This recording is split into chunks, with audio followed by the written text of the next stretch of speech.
Mr. Nichols, I'd like to start with Mexico. I am increasingly concerned that the Mexican government is engaged in a systematic campaign to undermine American companies, and especially American energy companies, that have invested in our shared prosperity and in the future of the Mexican people and economy. Over the past 5 months, Mexican regulators have shut down 3 privately owned fuel storage terminals. Among those, they shut down a fuel terminal in Tuxpan, which is run by an American company based in Texas, and which transports fuel on ships owned by American companies. This is a pattern of sustained discrimination against American companies. And I worry that the Mexican government's ultimate aim is to roll back the country's historic 2013 energy sector liberalization reforms in favor of Mexico's mismanaged and failing state-owned energy companies. The only way the Mexican government is going to slow and reverse their campaign is if the United States government conveys clearly and candidly that their efforts pose a serious threat to our relationship and to our shared economic interests. I hope that the Biden administration is willing to do that, and I want to ask you some questions about that specifically. What leverage do you believe the United States government has, and what leverage should we use to secure a course correction in Mexico's behavior? So we have an incredibly complex and rich relationship with Mexico. We have a structure for that relationship under the USMCA, and the integration of our energy markets in North America and our supply chains in North America is critical. We're Mexico's largest trading partner, and thousands and thousands of Americans and Mexicans cross the border every day as part of that relationship. How concerned are you about the Mexican government's behavior, and in particular their targeting of American companies?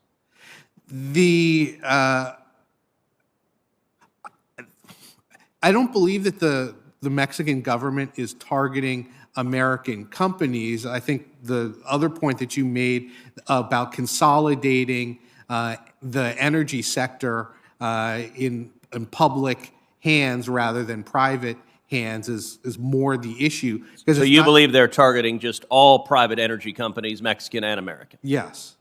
Yeah. And is that a good thing for America? Is that a good thing for Mexico?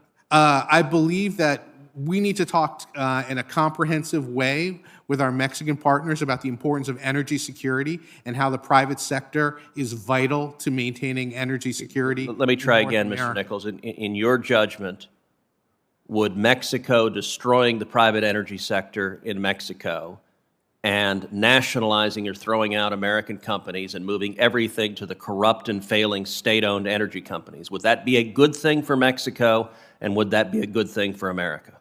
It's important that we talk to Mexico about a future of reliable energy, a future where our energy markets can remain integrated, where the private sector plays a leading role, particularly in working together to achieve I have to say, Mr. Nichols, that your answer is discouraging, because if you're not willing to tell me candidly that Mexico nationalizing energy and targeting American companies is a bad thing, then I have even less confident that you're willing to convey that to Mexico. Let me shift to another country, Colombia.